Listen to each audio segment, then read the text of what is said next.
and I've got it.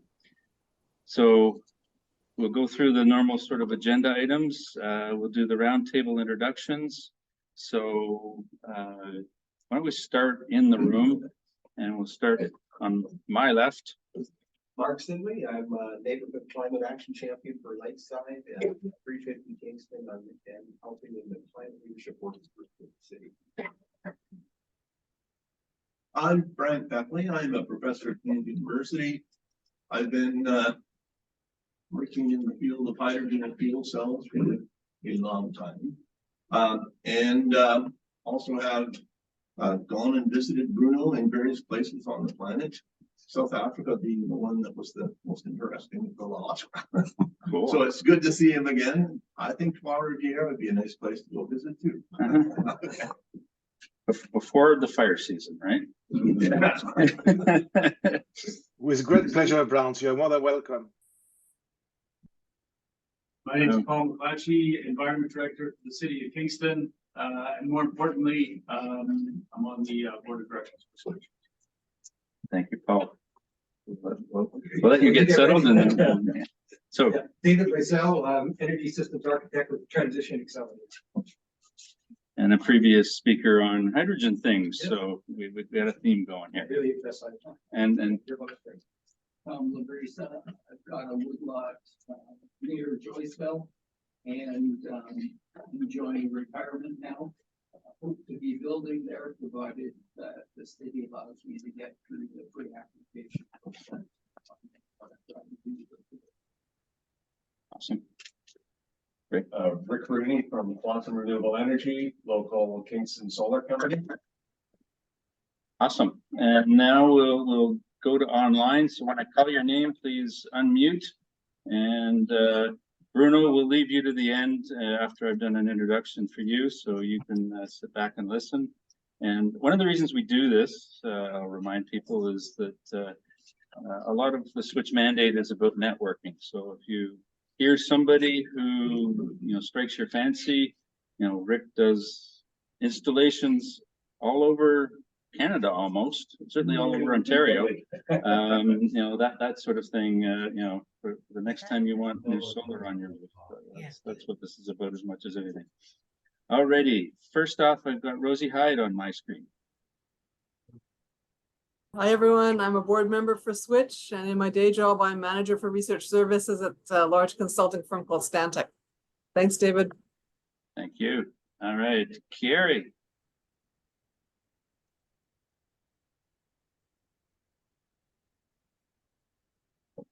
Oh, you're unmuted, but we're not hearing you. How about we'll come back? Can't hear you. Let's move on to Kathy Ireland. Good morning, everyone. It's nice to see you. It's been a while since I've been at a Switch event, so I'm really excited to hear the speaker this morning. I'm from Spark Center, which is one of the regional innovation centers based in Oshawa, and I work specifically on an initiative to go across Eastern Ontario and learn about resources and supports for entrepreneurs across the Eastern Corridor region. So delighted to be here. See everyone today. Thank you, Kathy. Try Kelly again. Spark has been a supporter of Switch, although I think the last transaction, Kathy, is still not in the bag, but anyway. And Kathy has been a long-time supplier of leads for potential speakers. So I thank Kathy for that. Carrie, shall we try you again? How about we try again? Yes, Better? Yep. Okay, I am Kerry Goni-Bulama. I am professor at the Royal Military College of Canada. I am also a Switch board member. Par le passé, chercheur à Hydro-Québec à Trois-Rivières ou à Shawinigan, j'ai un tout petit peu interagi avec le groupe de IRH. Thank you, Carrie. Sorry, there's no online, no real-time translation. Harriet. Good morning, everyone. Harriet Waterman, former board member of Switch and retired from NRC IRAP. Thank you. Kim. Hi, I'm Kim McCauley, and I'm a chemical engineering professor at Queen's. Thank you, Kim. Nice to see you again. Rob Miller. Hi, everyone. Rob Miller. I'm a renewable energy developer and wind and solar. And then I'm also working with trying to help a real estate developer that's doing with a renewable energy background that wants to do net zero development in Kingston. So they're looking for sites that are approximately 5 acres and in size. And yeah, they're quite interested in the Kingston market. They're working. They've already built several facilities around London, Ontario. They're working in Orangeville, and coincidentally or interestingly enough, they're working in Wolfville,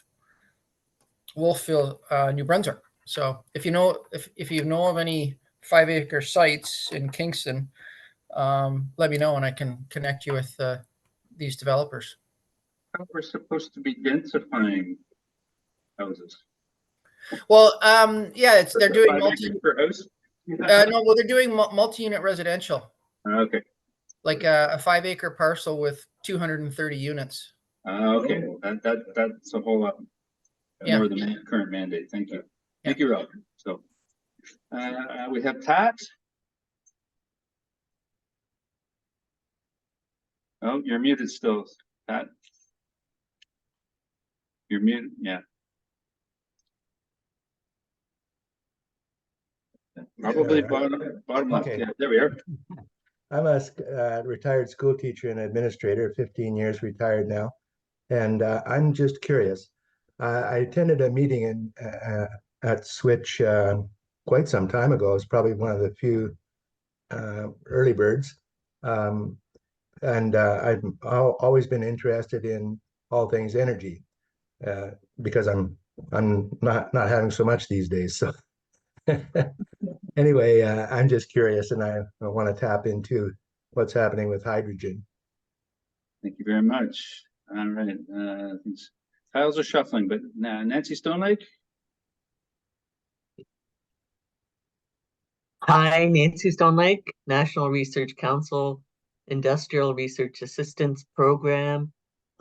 We help small to medium-sized corporations, and I cover the Greater Quinte region. Perfect. Next, Mike Book. Good morning. My name is Mike Bouk. I'm with Greenbug Energy Inc. We develop micro water power projects and have an interest in hydrogen. And I see Tony Book as well. Yes. Ditto.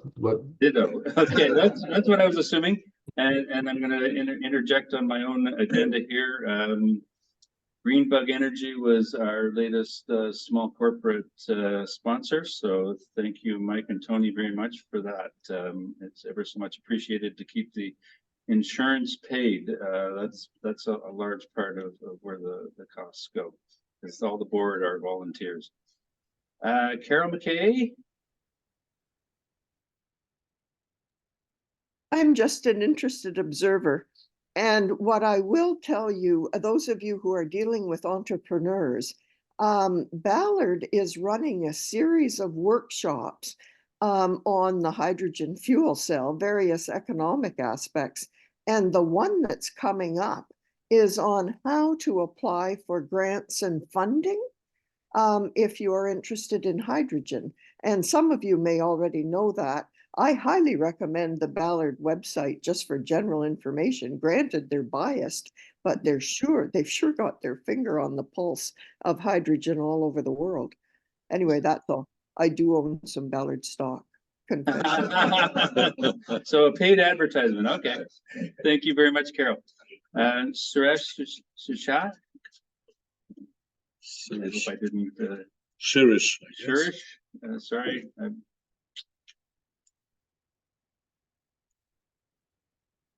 Are you there, Shirish?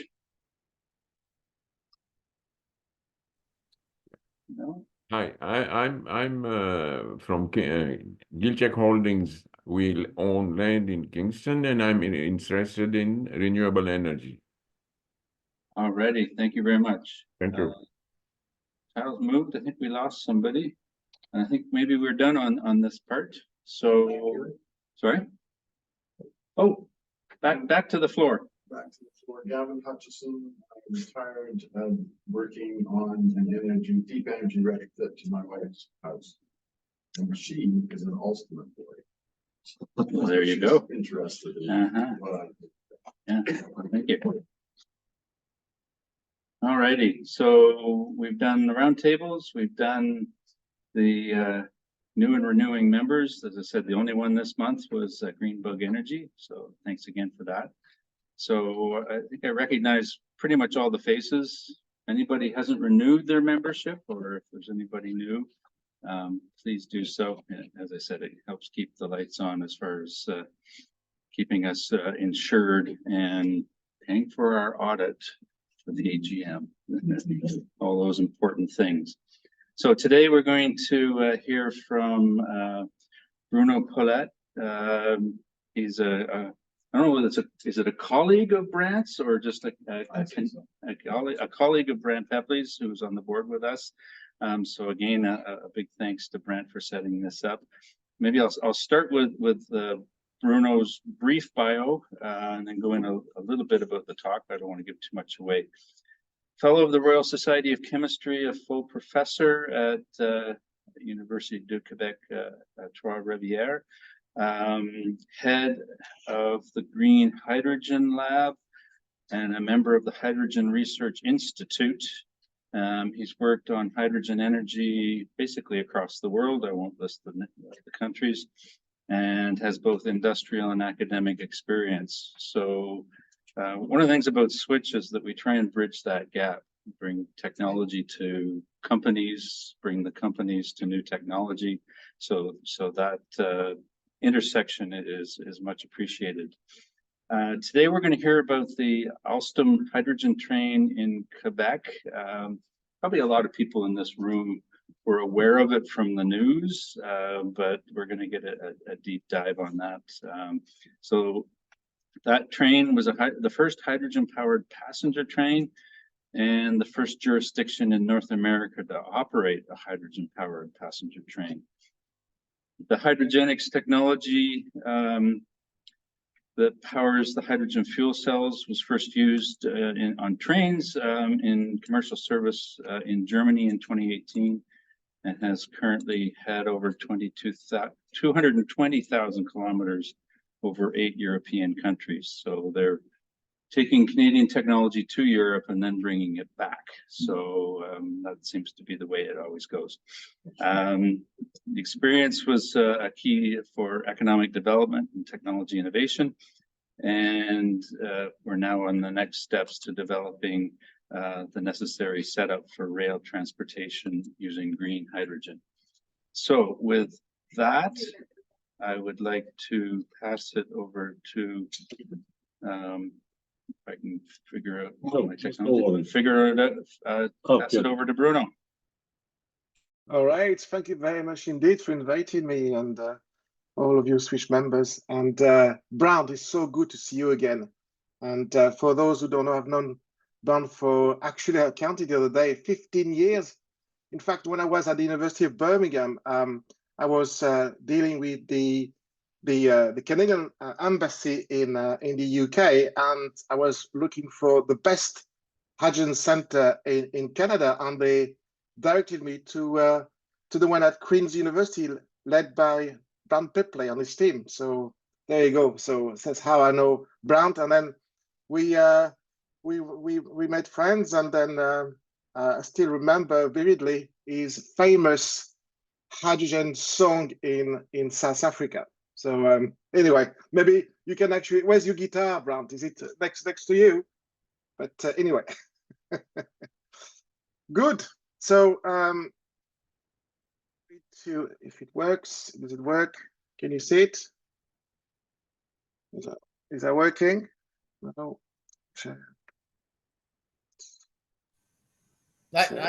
I could see it remotely online. I don't know if people in the room can see it. Is it okay now? Yeah. Yeah. Okay. So first of all, before I start, I would like to say a big thank you to all the parties been involved in that. Really, first first project in North America. So Alstrom, obviously Canada, Arnaud Energy, Réseau Charlevoix, Chemin de Fer Charlevoix, Hashtag, Accelera by Cummins, basically, which is hydrogenics, used to be. Quebec, Government of Quebec, Population Quebec, and my institute, all those guys been basically working on a report that will be released publicly, hopefully this month or next month. If we look at really what we had in terms of project partners, we had hydrogen producers. We had also basically fuel cell supplier. We have also, locally owned a railway. We had also financial partners. Actually, the Quebec government gave us about $3 million, not to us, but for the project. The total project was around $8 million. And then we have obviously, people were there to refuel the train, like Hashtag, very famous, again, Canadian company as well. So we had pretty much a very nice kind of a team from producers to really the distributors to the end users. So it worked pretty well. Okay. So in terms of the current situation, so I want to give you an up-to-date state of the current situation of hydrogen before I actually dive into the train. So it's been, I've been in the area for 20 years plus, and hydrogen has been, actually it's picked up since 2020, actually seriously, and as a potential contendant for really to decarbonize the world. So it's one of, it's not a major tool, but it's one of the tools to decarbonize the society. So according to the IEA, there's an estimate that low carbon hydrogen could amount for about 10% of the global energy consumption by 2050. So there's been a lot of money basically been poured in so far, and more to come. And also there's an estimation about $2.5 trillion that the global market of hydrogen will be worth in 2050. But the thing which is very strange is that, in terms of project being really fully funded, has been pretty low. We're looking about 7% so far. So we call that the FID, financial or final investment decision. So this is again from the Hydrogen Council data. I was saying, other reports stating about the IEA about 4%, other actually stating 7%. Nevertheless, we are still a low number. So why is that? It's basically we've seen a rise of equipment and financing cost, and particularly with the electrolyzer. I will talk about it later. Some country has been super slow to support projects on the production and demand. The problem we have now, there's not enough off-takers. There's put it this way, this renewable hydrogen and green hydrogen is still expensive. It's been also insufficient government strategies for aiming for achieving the hydrogen targets, and also something that we talk a lot at the moment is that kind of a absence of global standard and certification mechanism for low carbon hydrogen. So there's also a big push on the electrolyzer market, and Canada is very well placed because you have really this expertise, more than 100 years expertise, thanks to the, give an example, the Stewart family and other, companies have been working on that electrolyzer. And also, you've got a strong expertise as well on the fuel cells via Ballard. So I quite like what David said, it's just like, this Canada is very good at exporting the technology, but, we need to actually use that technology here in Canada. That way it makes sense. So main barriers so far, so that's the production, transportation, distribution cost, and also kind of a We need to improve on the infrastructure development, policy regulatory framework development. We need also to harmonize this across all the regions in the world. There's a lack of market structure on off-takers, so demand uncertainty. So we want to actually really use that hydrogen, but it has to make economic sense. For the moment, it's too expensive, especially when you talk about renewable hydrogen or low carbon hydrogen. Lack of market structure on off-takers, lack of financial support on access to natural resources, I'll talk about later, environmental and safety issues. So this is something that I put together a few months ago, and really we're trying now to move away from the color coding of hydrogen. It's good to actually, in a way, to educate investors and politicians on hydrogen, but now it's about really carbon footprint. So there are a few technologies out there actually being used to produce this hydrogen. Of course, you heard about blue hydrogen, which is basically hydrogen from steam methane reforming and CCS, carbon capture sequestration. Alberta actually really wants to see that happening. And you've got obviously the green or renewable hydrogen, where you are using, like let's say in Quebec here, with the test project, they're using renewables to produce these 70,000 tons of hydrogen per year, and using electrolyzers technologies. And we've got other regions of the world where they're using nuclear, like France. Now there's a big push in France via the CEA, etc., to push this, hydrogen made from nuclear. And also there's other technologies out there, but they are still a low TRL level. So, ideally we want to produce hydrogen without the need to use that expensive electrons. In some places, that electrons is expensive. And we're quite lucky in Quebec for the moment, the electron is cheap, like in Norway when I was. But needless to say that we're expecting some increase because they have to increase the capacity of these renewables here. So they would obviously have to increase the price of electricity to the customer.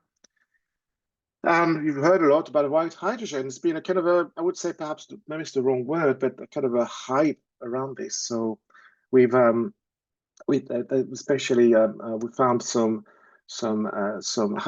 naturally occurring hydrogen in the north of France.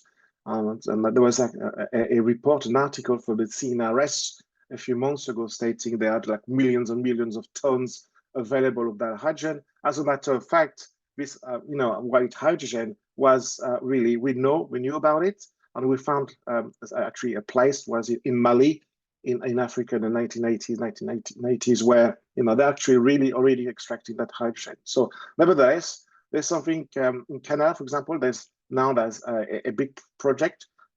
Actually, I think it's led by Enercan, I think, to look at basically, if there's any hydrogen, to try to estimate the availability of this white hydrogen in different provinces of Canada.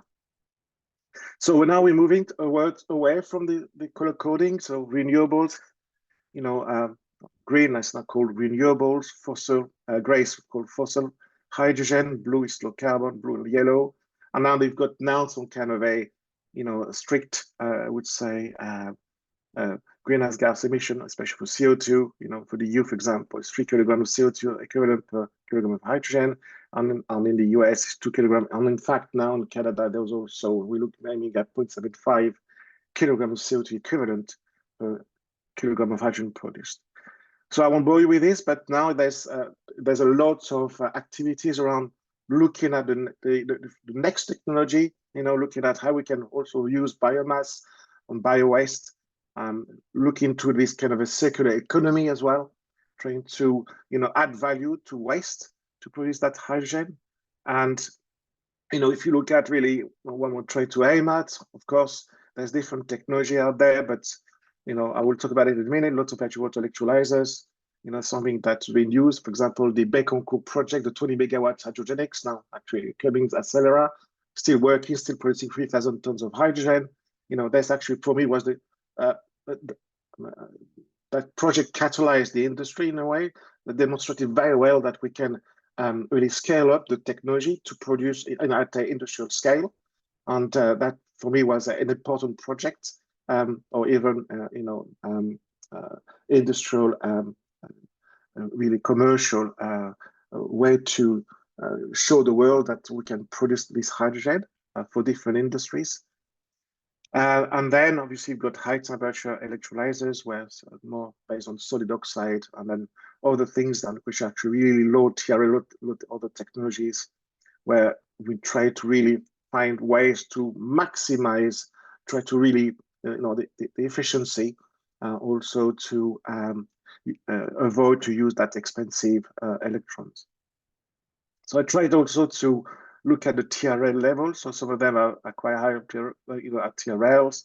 Obviously, when you look at basically SMR, some other technologies, biomass gasification, but some of them are really at low TRLs in terms of, if you look at indirect photobiosis or dark fermentation, is still not there yet in terms at large scale. So if you look at really the main what we have in terms of production of low carbon hydrogen, renewable hydrogen production. So we're still looking at steam methane reforming, still, 90 to 95 million tons of hydrogen is produced in the world, and most of it, 99% or so, is produced via really fossil fuels, okay? So natural gas, etc. And then you have other technologies. Now, there's a big push, obviously, on the electrolysis, and try to produce this renewable hydrogen, and biomass gasification as well. On biomass, and anything going on from biomass gasification for your hydrogen is actually considered renewable hydrogen. Okay, so really big push here in Canada for these three technologies or three methods. Different provinces have different actually objectives. Obviously, in the region of Alberta, there's more actually, try to add value, obviously, on the natural gas, via CCS. And then obviously other provinces, especially here in Quebec, for example, we are pushing pretty much on the renewable hydrogen and also biomass gasification. So I just want to give you a quick thing, because we're going to dive into this hydrogen train, and that's something that, again, for the fuel cell. So the fuel cell has been pretty much really there for many years. It was discovered in the 19th centuries by Sir William Grove, and who was a Welshman actually, and a lawyer. But we discovered that having platinum electrodes in a acidic environment, solution, and you can produce automatically, spontaneously even, your really electrons, and then the byproduct is water. So this is very important. It's still being used, and I would say the first pioneer in terms of the commercialization of fuel cells, and it's definitely Ballard, and Ballard's done a very good job over the years, and the technology has been pretty much adopted in different regions of the world. I remember actually I had a project in South Africa looking at, with Anglo American, looking at actually those fuel cell Ballard, for big engine or big trucks. So water electrolysis, we hear a lot about that. Again, what you have here, you are splitting the water, and you're producing your hydrogen on the cathode, on your oxygen on the anodes, but you need a feed of electrons. You need some electricity in order to break down that molecule. And you've got different type of electrolyzers out there. So from low temperature electrolysis, and the one you have in Bécancour here is the proton exchange membrane water electrolyzer. Basically, they're using usually pretty much pure water from the St. Lawrence River. So actually has been basically really treated. So the water treatment is about 1/3 of the overall plant over there. So the water has to be super clean and super pure in order to be used in that electrolyzer. And then obviously the one that the Canadian are really very good at is the alkaline water electrolyzers. By the Stewart families, and they've been doing this. The first, I think, patent from the Stewart family was in the early 20th century on this, and they actually scaled up the technology pretty well, and sold the technology in different regions of the world. And then you've got other technology out there. We're trying to take the advantage of both the PEM water electrolyzer and alkaline water electrolyzer, which is called the alkaline, where you don't need to use precious metals like you have here on the PEM.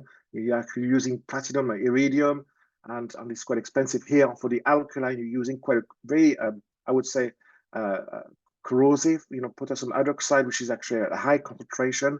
And we're trying to use here, actually noble-free catalyst, if you like, a material, sorry, and then we're using actually less aggressive environment, 1 molar.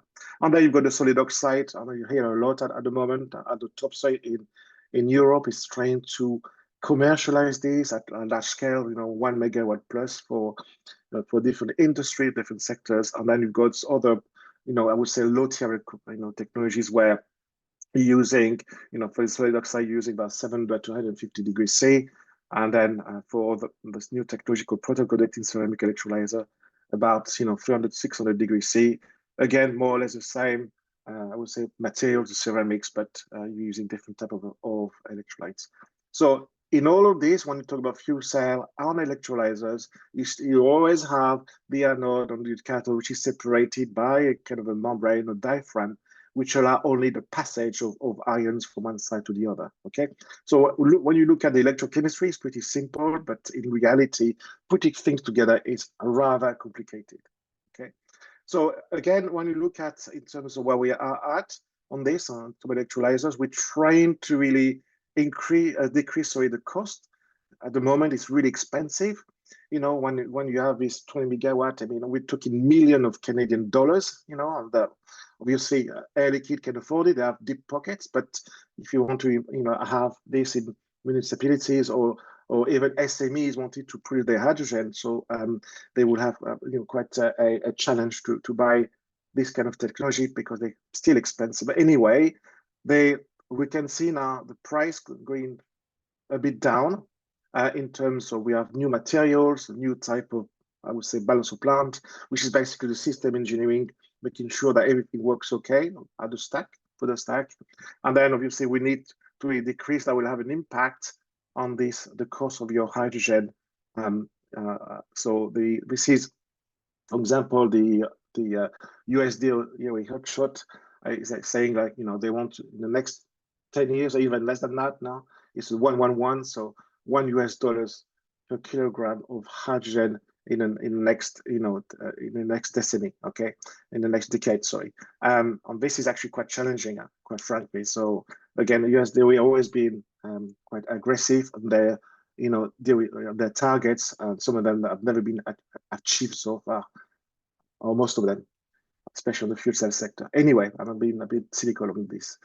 And then obviously, if you had to look at where we are at, so this is pretty much used in the industry.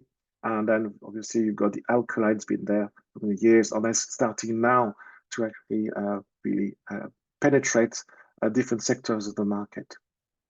So the 1 kilogram per hydrogen, we need to do a lot. We need to really think about the next generation of electrolyzer, new materials, new type of balance of plant. In terms of commercial, this is pretty proven now. We're quite confident, and obviously now we, in all fairness, so far with those type of technologies, we've been testing the equipment while flying, more or less. So in other words, it was a lot of learning by doing. Okay, so when we had Hydrogenics, which been basically an R&D company for so many years, was acquired by Cummins, because Cummins they think big, they are very good at manufacturing at large scale, and then they actually really, in a way, push that into the next level. From the megawatt units that even kilowatt megawatt units that Hydrogenics was used to really the 20 megawatt system. But again, as I said, it was a lot of learning, learning by doing. But yes, while we're doing all this, there's no planet B here on Earth. If we take the case of Quebec, and Quebec emits about 75 million tons of CO2 per year, mainly is a transport sector, nearly 50% of it. And there's been a lot, actually, the Quebec hydrogen strategy was released in June, was announced in June 2022. And really the main objective is to decarbonize the sector which are hard to decarbonize. So we call it the no regret sectors. So we have the sectors like the I would say the steel industry, the ammonia industry, etc. So the one who are pretty much polluting industries are very hard to have direct electrification. Okay, so again, if you look at in terms of the Quebec study here, about 100,000 tons of hydrogen is produced, which is basically 0.1% of the world production. So again, we need to, I would say about 12 kilograms to 50 kilograms of CO2 is emitted per kilogram of hydrogen when you look at this SMR without CCS. Okay, so again, we need to look at ways of decreasing that CO2 emission. So really, in terms of the Quebec, there's sectors. So obviously the cement industry, the steel manufacturing, but also the farming. Okay, this is something that we tend to forget, but the ammonia production is also needs hydrogen, but it's also CO2, quite highly CO2 emitting industry, and obviously the transport sector. Okay, so rail transport, I will talk in a minute. So really, the sector more I call that the sector, actually the no-regret sectors, the sector R2 and where hydrogen makes sense for these sectors. So the emission here, if you look at between a diesel-powered train and obviously hydrogen-powered train, again, it depends which type of engine you're using. And if you have a European-based diesel engine or North American, you will have to read some differences. Nevertheless, you still have those emissions, CO2 emission, the NOx, which is quite also important. We tend to forget, but the NOx are also a greenhouse gas. Also, you got when you have as well burning those fossil fuels, you have also those particulates, and here I put braking system, but also it happens you have those also some emission of those particulates for the propulsion system, and now you've got the PM10, the PM2, so basically it's the size of your particles or your particulates. And there was a study when I was in the UK, and it was actually based in London, where there was a study that linked those particulates to the lung cancer or actually lung diseases due to those emission of particles from diesel engines. So the Alstrom, really, what happened there? So in July 2021, Alstrom made a kind of a call, say, okay, we want to really, based on what's happening in Europe, in Germany, and in France, we want really to have something similar here running in North America. So what happened? The Alstrom team went to Canada, and the first visit was in August 2021. They signed a contract in December 2022. In May 2023, the train arrived. The prototype train arrived in Quebec, and it started running actually in June 2023. Okay, so in terms of the Alstom Coradia Eileen train in Germany, it was pretty much quite a big beast. Again, as I said earlier on, a Canadian technology on it. A 200 kilowatt fuel cell, PEM fuel cell modules. We had also in that train, lithium-ion batteries, about 220 kilowatt installed, and it was basically to store that energy generated by regenerative braking, because you need that energy here. Any electrons you can actually capture is important. They had also pressure tanks, high pressure tanks of 500 bars, compressors, fuel pump, and as I understand, the tanks were actually equivalent to liquefied hydrogen. So pretty expensive. To liquefy hydrogen, you need to go to minus 253 degrees C, and obviously it's an energy-hungry process. Anyway, actually, Air Liquide plant here in Bécancour, this is exactly what they're doing here. They are pressing the hydrogen and liquefy it, and then actually send it to really by trucks to other companies or industries in the vicinity. They also did some 50-minute refueling time, about 1,000 kilometers of pressure range, and it did about 140 kilometers per hour. So this is basically, again, what they had here. You know, again, a lithium-ion battery bank pack again. They had a kind of a traction inverter converters. Obviously, you're producing your energy, so it needs to be converted, you know, from the fuel cell. Obviously, you got your electric motor, and then you had on top here, you had basically your fuel cell, which basically was the 200 kilowatt.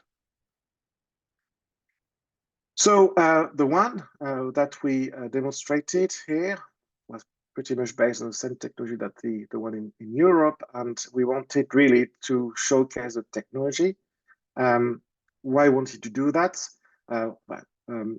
We wanted to show it there's an opportunity here, and as far as I know, apparently there's 46 to 49,000 kilometers of railway lines here in Canada, and apparently something around less than 150 kilometers is electrified. So electrification here in Canada is really not as, if I may say so, developed like we have in Europe. Let's say, like we have obviously the TGV in France and other, where you actually using those electric trains to move from one side to the other side of Europe. Nevertheless, hydrogen trains for Quebec and the rest of the province and Canada makes sense. Okay, so there's going to be a report. I can't dive into that report. It's going to be publicized actually this month or next month. But we actually made a comparison between how much would it cost if we had to electrify Canada for the railway against if you had a hydrogen infrastructure. Okay, so again, so we found some very interesting data on that. Nevertheless, we have a lot to do actually in Quebec and Canada in terms of really attracting the population. I would say reaching out to the population, saying that hydrogen is a possible solution to the decarbonization, but also as a means of transport. So, and also we need to demonstrate that the technology to the industry as well. So we have the expertise, in terms of Quebec and even in Canada, from the production, handling, and distribution of green hydrogen. We also have actually expertise in Canada to deploy the hydrogen refueling system. And we wanted also to demonstrate the renewable hydrogen technology can be integrated into the railway sector. And more important things here is that we wanted to demystify really the hydrogen in that sector. So social acceptability is very important. I'm sure you've heard about the few issues that at the moment has Test Canada hydrogen with train to really having the population accepting the project here in Shawinigan. Nevertheless, there's a lot of really reaching out to do, engaging with the population. So demonstrate the hydrogen power system are safe and reach the general public. By the way, I made a mistake here. It's not 8 million, it's 11 million Canadian dollars, with 3 million Canadian dollars being invested by the Quebec government. So what you have, it's pretty much the same system we had in Germany here. You have again the Accelera hydrogen fuel cell, so the hydrogenics technology in there. So again, to the traction, and then we've done so far. It's pretty much the result so far. We have done about less than 1,100 kilometers, 100 trips was made. In total, about 11,000 kilometers, but 10,000 passengers. So it was running about for 4 months. The diesel equivalent saved was about 8,400 liters, about 22 tons of CO2 saved. At top speed, again, like in Germany, we could do 140 kilometers per hour, but in Charlevoix, that region, we could do only 150 kilometers per hour, and 150 seats actually capacity, again, quite similar to the one in Germany. On the pressure tank, we try also to look at refilling at pressure 450 bar, about 450 bars also tank pressure as gaseous state. Okay, let's be clear. I don't know if I can try that. Let's see. Let's have a look if it's working. Let's have a look. Okay.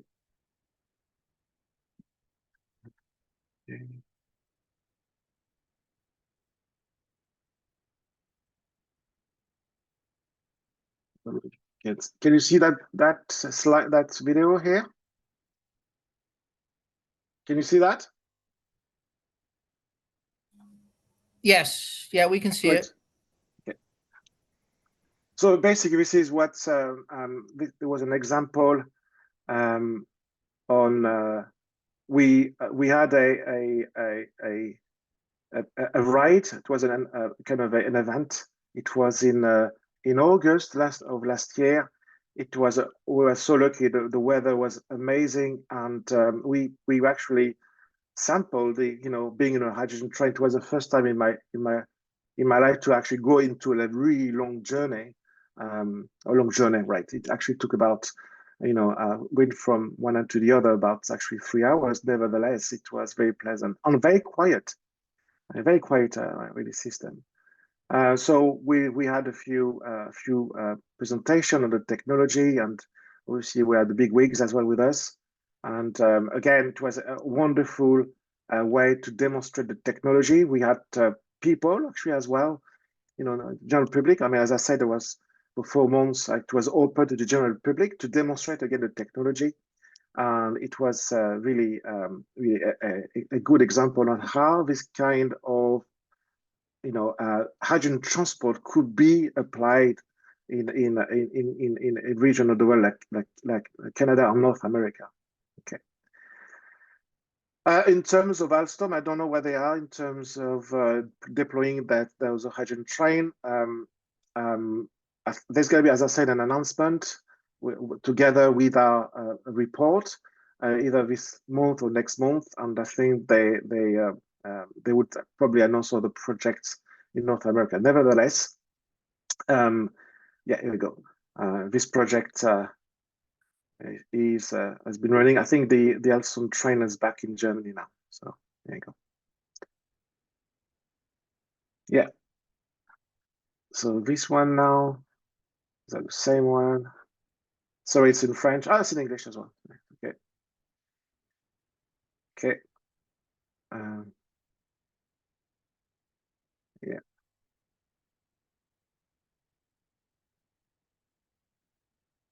Yeah.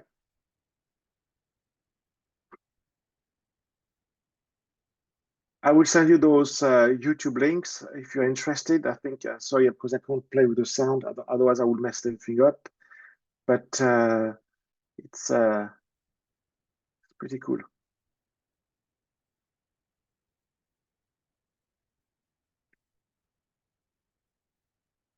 Yeah.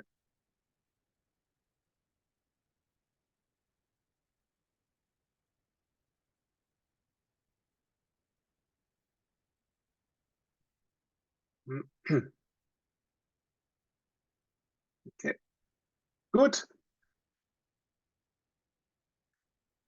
All right. So let's see.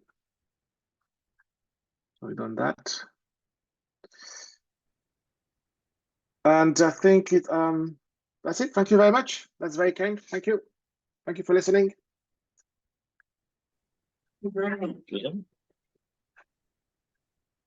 So I've been quite brief, if I may say so, because obviously there's a kind of I was told not to say too much before the report is publicly released, but as soon as it is released, I will send it to you, actually, to you, David, and Brown. You can, if you don't mind, distribute to your colleagues. But it's gonna be like a more in-depth analysis in terms of, the obviously the noise pollution, the duty cycle as well. We did also kind of a poll as well with the people, and saying, okay, like general public, and saying, whether a series of questions. What do you think about the train? What are your thoughts about this hydrogen train? What do you think? What is your experience basically? And also we have more details on really the CO2 as well, because don't forget there's always if you do a life cycle analysis, there's some CO2 as well, in that chain, but obviously less it is for diesel power engines or trains. Yeah. Thank you. Good. So open up the floor and online to questions. For lack of, we'll start with Dave, for lack of anybody else. Actually, Bruno, thank you very much for this. It's very interesting. It's great to hear an update on this. Question I have is, I guess this comes from, it's back to the electrolyzers and some of the challenges the global market's having on electrolyzers. My understanding is there's a huge oversupply of electrolyzers, but also there's a challenge of the electrolyzers not working in performance. And yes. 3 years ago, I was very bullish on electrolyzers, and I invested more money than I should have into companies like Dell and Plug Power. Now their share price in the last 3 years has dropped 90%. Oh yeah. And and my wife is not very happy with me. But that being said, you should have invested on iridium. It should have, yes.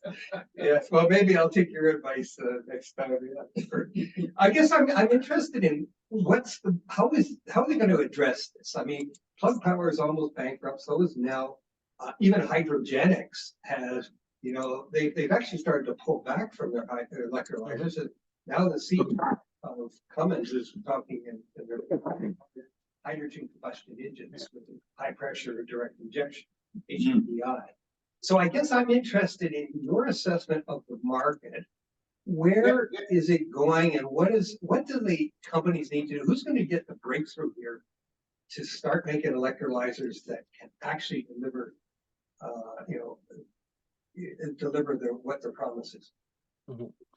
So my 2 cents on this, and obviously please don't quote me, but at the moment we're seeing there's overcapacity of electrolyzers, especially on people have been pushing the PEM side, the PEM water electrolyzer. For me, it's I would say it's the Rolls Royce, if you like, of the PEM in a way, but it's really expensive. We're using expensive catalysts, platinum, iridium, etc. What worries me is that we tend to scale up those systems, and we haven't got a clue in terms of the operation in real life. So we're guesstimating. Okay, so it's nice to do some kind of a extrapolation in the lab or wherever and say, yeah, but when we do, I mean, Brown knows that when you do scale up, you tend to have problems. So you don't count on the linearity. Okay, that's that. It's the breakthrough there at the moment, frankly. When you look at the PEM water electrolyzer, the membrane is still made of naphthalene. Okay, we have not really moved away from that. It's a PFAS, the fluoride compound. And bear in mind, now we have another problem, is that PFAS are going to be banned, are being banned in certain regions of the world, which is not good news. Iridium has increased by 800-fold to 1,000-fold since 2000. Okay, then it's going to be could lead to a kind of a geopolitical issue, because I mean, as Brand stated, he was in South Africa, and I was in South Africa, and the majority of this PGM, platinum group metal, resides there. Okay, 70%, 80%. Then we've got Zimbabwe, and then we've got not so good friends of ours, Russia. Okay, so we have a problem already. What I see at the moment, all those companies over-promising things. Okay, I remember when I assisted to Plug Power 2 years ago, one of those days in terms of for the investors, the guy said more or less, we're going to be the Walmart of hydrogen. Right? It doesn't work like that. I think what's going on here, we've been over-promising to the investors, saying we're going to be doing many things, but there's no really, we have not reached yet, this kind of a off-taker, approval, or off-taker saying we're going to buy the technology. So can you demonstrate it works at large scale? Can you demonstrate actually we can produce, like 30,000 tons per year of hydrogen using your technology? So there's a lot at the moment of uncertainty in terms of, in that sector, the PEM, but also the new one, the AEM. I was saying earlier on, the new technology developed actually mainly powered by the few actually manufacturers. We have a Canadian manufacturers called Cypher Neutral. Cypher Neutral actually based in Ontario. They're doing very well actually, by the way, and they're really smart in the way they approach the market. Again, trying to have the offtake first, and then try to build the electrolyzer or what they need for these off-takers. So they really have a kind of a very nice model there. And then you've got another company called Enapter based in Italy and Germany. But again, these type of companies of this kind of Enapter, they're looking at 2.5 kilowatt water electrolyzer or AM water electrolyzer.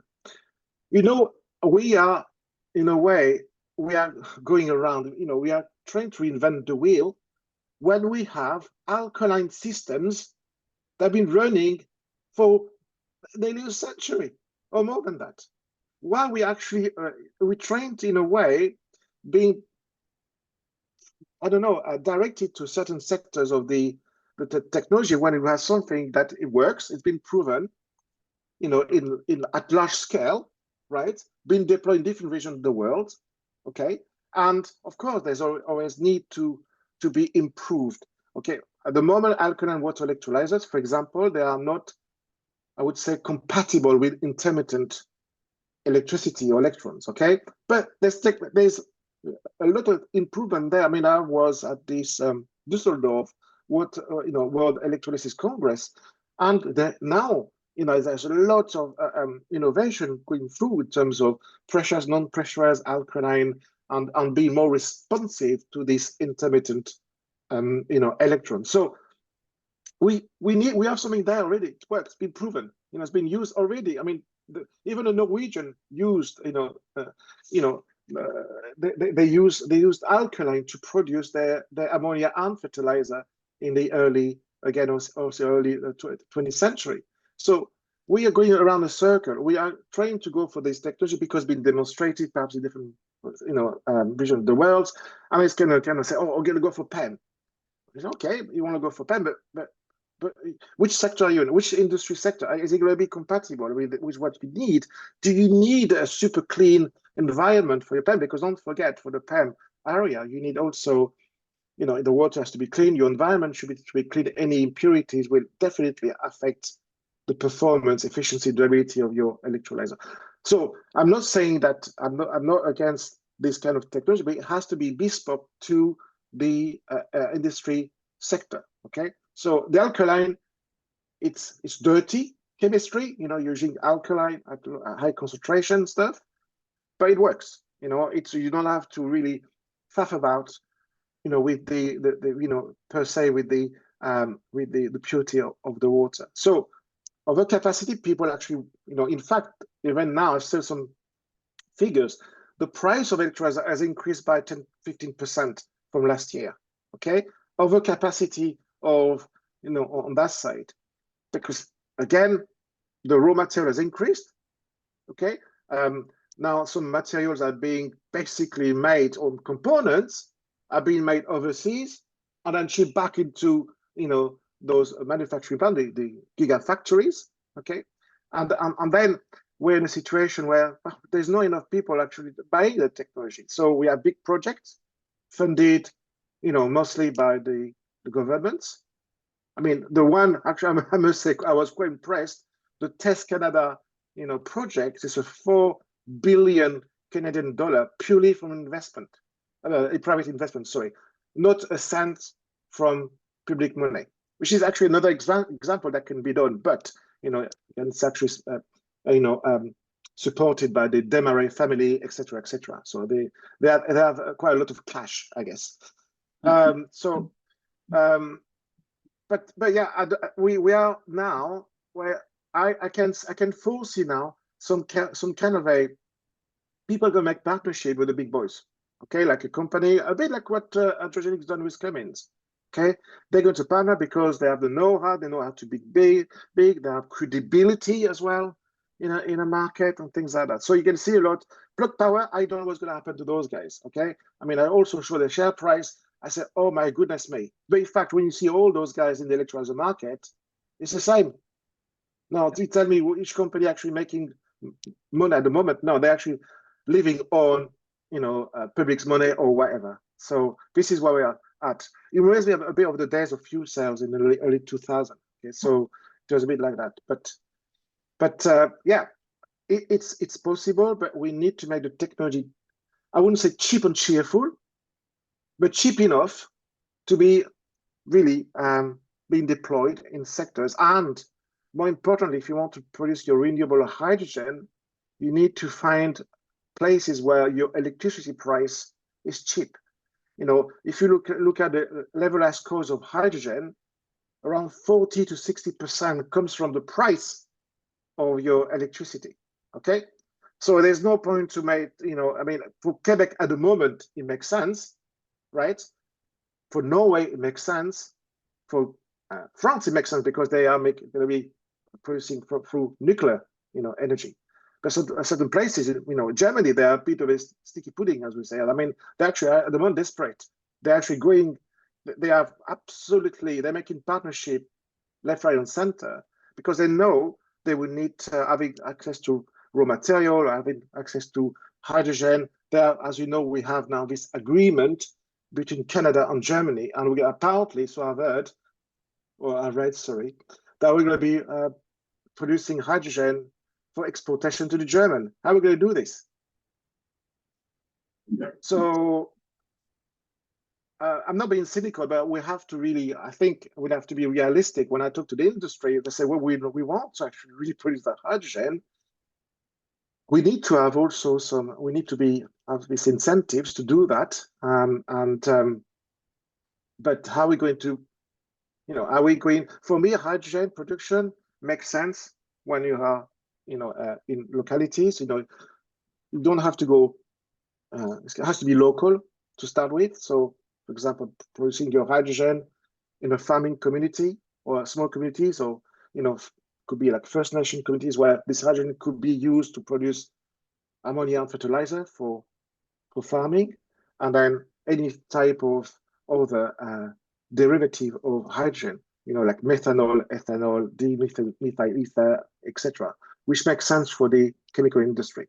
And then this hydrogen could be also used for the heavy transport, heavy duty system. So, the lorries, the trucks, class 8 trucks, for example, you have in Canada those massive trucks, right, compared to Europe. And, it's about payload.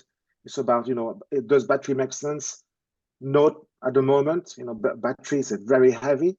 More or less half of the weight comes from the battery pack.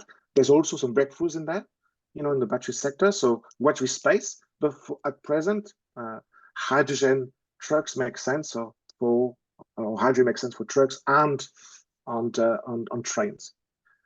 So it's yes, it's feasible for.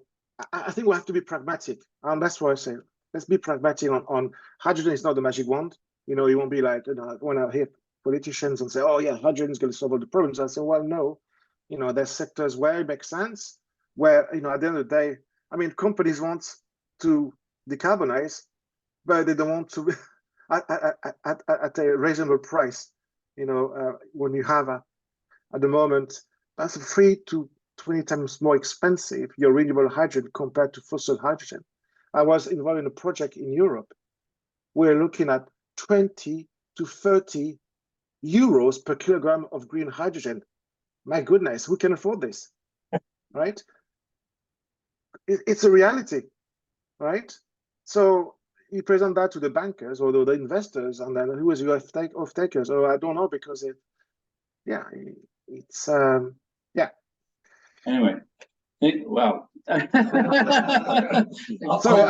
I didn't want to. Sorry. No, thank you, Bruno. I think every question we've ever had. that was any other questions? I have one actually online here. what insights would you have for us, for those in Ontario that would like to get even a demonstration on hydrogen mobility? And why is Quebec so much far ahead? I mean, you've answered the price of electricity question, but are there other factors that might influence Ontario to try doing the same thing? I think it's really to push your government, local government, to educate them. That's the thing. That's exactly what we've been doing in a way. You know, this, you know, Monsieur Legault, etc. On his click, you know, you had to do a lot of, you know, I would say reaching out to them. You know, what is hydrogen? Because obviously everyone talks about the battery, right? Battery, battery, battery. And that was actually the bagwagon. It reminds me actually one of the days when I was in Norway, when I put a big project on hydrogen in 2018. It was, you know, with Equinor, with all those guys, and I knew it got evaluated by you know, international reviewers, and then the government say the feedback was there is no future for hydrogen. Okay, that was the response. So they said, you know, they were saying, oh, put all your eggs in one basket. In other words, you know, work on batteries. I think it's really important that you talk to those guys, you have great companies. You have Cypher Neutron, you've got Hydrogen Optimized. You know, this is a great company, Stewart family. They've been around for so many years. They know their stuff. They know very well. And I was talking to Andrew Stewart the other day, and he was saying, you know, Bruno, why don't we actually have enough? Why don't we actually? Canadian government doesn't listen to us. You know, we need to do a lot of education there.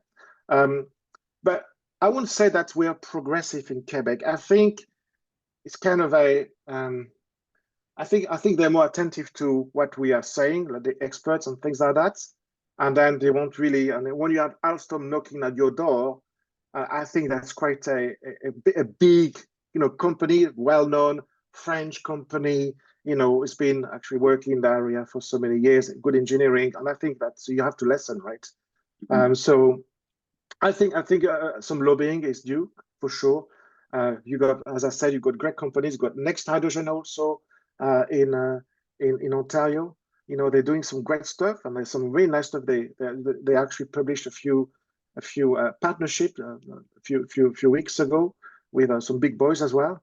So I think it's what you need to do, and perhaps actually having with the experience we had in Quebec, we can also transfer it to Ontario as well. You know, and again reaching out, presentation, you know, to general public, to ministers, etc., etc. But you can do it because if Quebec can do it, you can do it, and that's very clear. Okay, and in fact, I can tell you, but there's a project coming also on a heavy truck in your province. So I can't say too much, but there's things, you know, being discussed as demonstration, more than demonstration projects. You know, a real project, commercial project for hydrogen for large systems. Okay, we'll stay tuned on that then.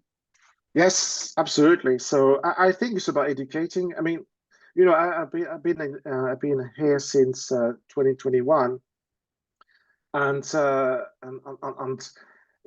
was talking to Yvette, who is the CEO and president of the Canadian Hydrogen Fuels Association, and I said, you know, people don't know very much about hydrogen in my province or in other provinces, and said yes, because in Europe we've had this kind of a EU-funded project, like demo project, for 20-25 years. So we had the Cube project. Remember, Brown, the Cube project in London and other places where you had those buses.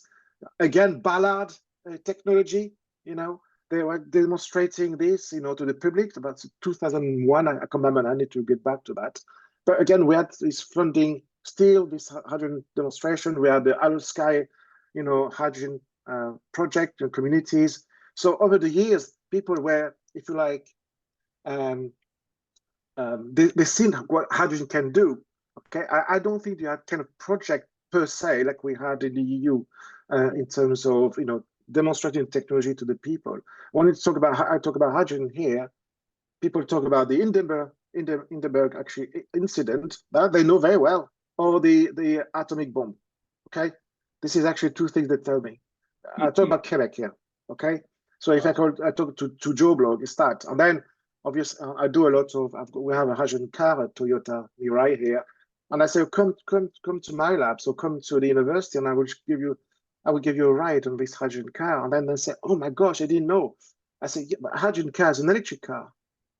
So, you know, and people think about electric, it's a battery powered, but it's not a battery powered per se.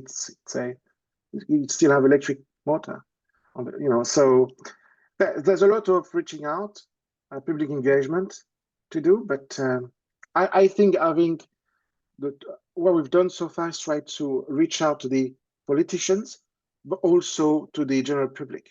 Okay, so it's a top approach, is a bottom approach. Yeah, absolutely. Yeah. All right. Are there any other questions? Oh, we got one quick one. Quick, has there been any studies on how pure the natural hydrogen is, or the white hydrogen you spoke about? I'm very sorry, I couldn't hear you properly. Say that again, sorry. How pure is the white hydrogen? Going from where? Well, is that part of the question? From underground, the Oh, I see. Oh, okay. How pure is it? It's not that pure. So you have to do, obviously, when you have this white hydrogen, it's always combined with other gases and impurities. So you have to extract that. And this is why I say, you know, it's not like, you know, you just have a big pipe, you know, you actually, you know, dig into the ground and there you go, you've got your hydrogen. It's more complicated than that. So it would be usually when you have uranium, plutonium, or actually reserves. I'm not a geologist there, but so I've been told usually you've got a, you know, you have white hydrogen, but this white hydrogen will be combined with other like helium or other things, other gases, etc. Okay, so on that's also trying to extract that. Again, I haven't seen. There's this paper saying that it costs quite a lot of money to actually extract it and to purify it at the same time. But again, this is not an area that I would say I'm an expert in. But what I can say is that it's good news that they found some. But now let's see how feasible it is financially and technologically. Right. All right. Yeah. Perfect. Yeah. Anyway, yeah. we should stop on the Q&A now. Bruno, thank you again ever so much for the presentation. It was a whirlwind tour of all things hydrogen. I didn't know there were so many colors of hydrogen.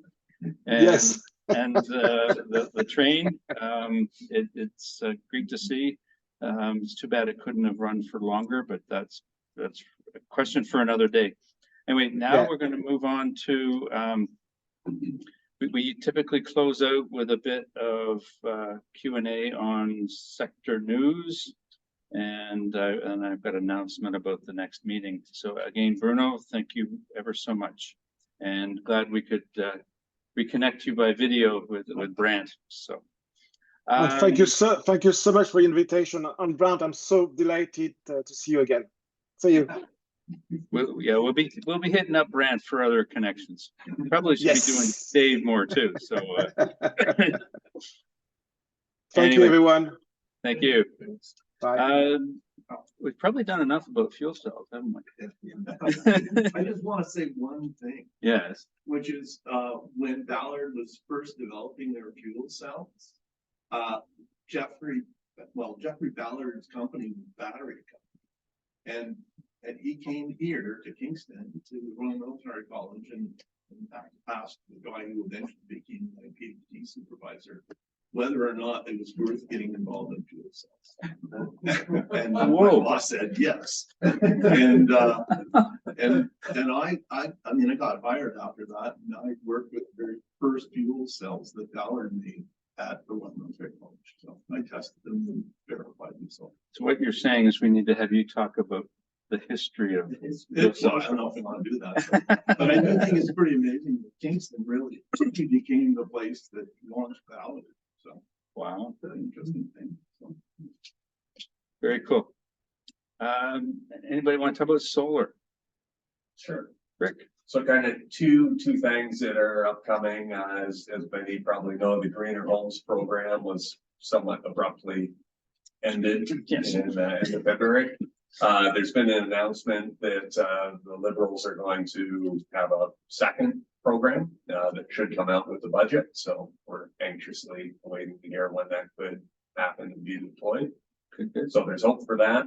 The second big thing that's happening, if you're a net metered customer, typically what happens is you're put on tiered metering. So you're a fixed price, you don't have any advantage of time of use. As of April 1st, Hydro One is allowing customers to opt for time of use. So I've selected that and waiting to see how that actually pans out as far as my billing goes. But ideally, most of solar production is during peak charges, so peak credit as well. So it could translate into anywhere from 20 to 35% more credit value. So 20 to 35% faster payback on the system. So that's huge. So, yeah. Awesome. Yeah. Rick, it's Rob Miller. So what do I do with Hydro One then? I've got 12, as you know, you put it on my roof. Yeah. So we're kind of waiting before we send the announcement out, but obviously we could do a little paper up and send it out to Switch as well.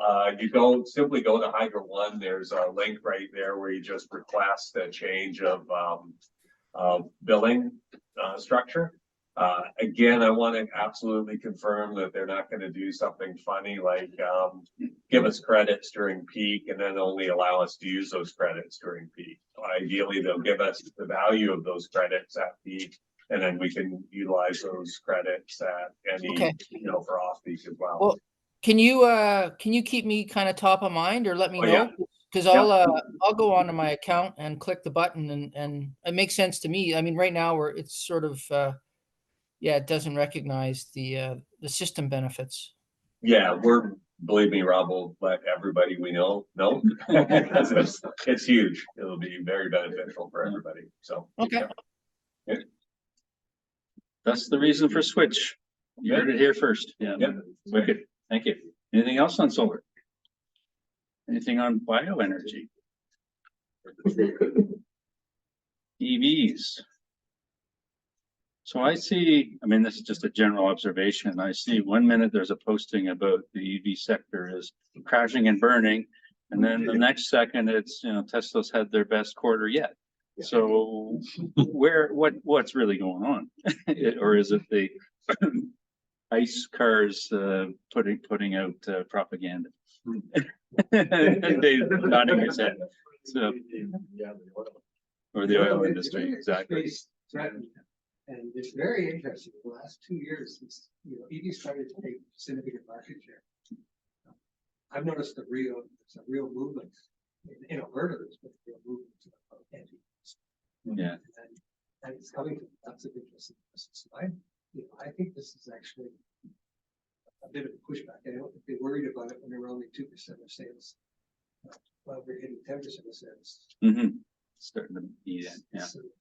And it's all about use case. I mean, my EV gets me to Napanee and back every day, and has for 5 years now. And my energy costs are like a quarter if I'd been driving. So David, it's Harriet. I mean, my Tesla's just passed the 4-year term, and in those 4 years, all we had to do was add windshield washer fluid. So it's I could resell it for 60 grand, which means I've been operating it for 4 years for about less than $10,000.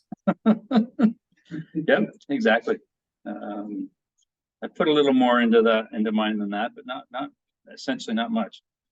Anything else on EVs? Well, I'm in the process of installing a energy monitoring system at our condo for EV systems. So, cool. So I'll see how that goes, but if it works, I'll let people know. So could that roll out into all apartment complexes, all condo? Well, condos obviously, but 18 rooms, and so it was, so I'll see it. This is really only a level one. We're using all the block heater systems. So it's a level one. We have a stage for level two, but we don't have enough EV users in the condo to justify going to level two. Right. But we have enough power. Actually, it's been interesting. We've done quite a bit of work on trying to understand the energy use of the condo, right, in order to get it. But it's this is actually quite an interesting. I don't know if anybody's used Antoria before. And it's kind of an interesting system.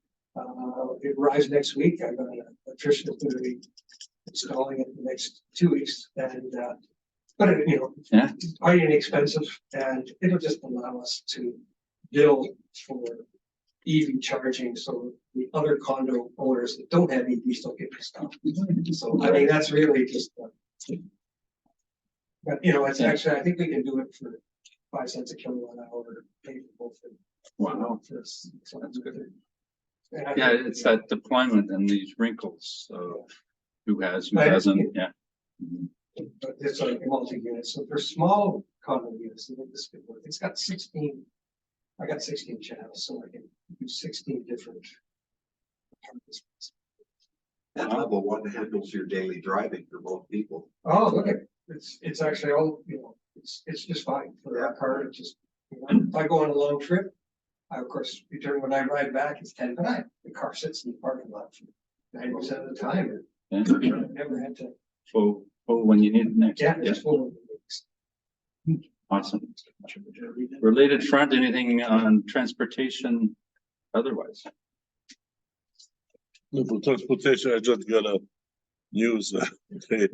They seem to be using name and last name of Tesla. So Nikola company actually has overtaken did more in advancing large lorries like trucks, EV than Tesla. Whoa, it's a company Nikola. We got the Is there a middle name too? Yeah, that's what I'm waiting for. So we just got the Tesla trucks or the Nikola trucks are on the road now in Edmonton.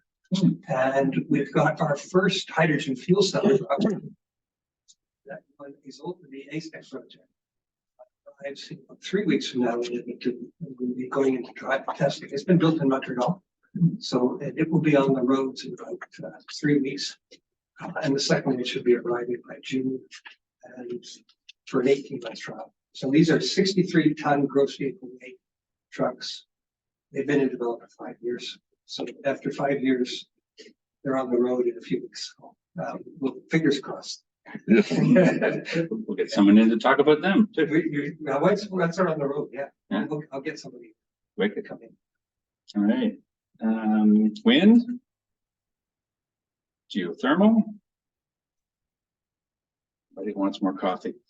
Water power, education.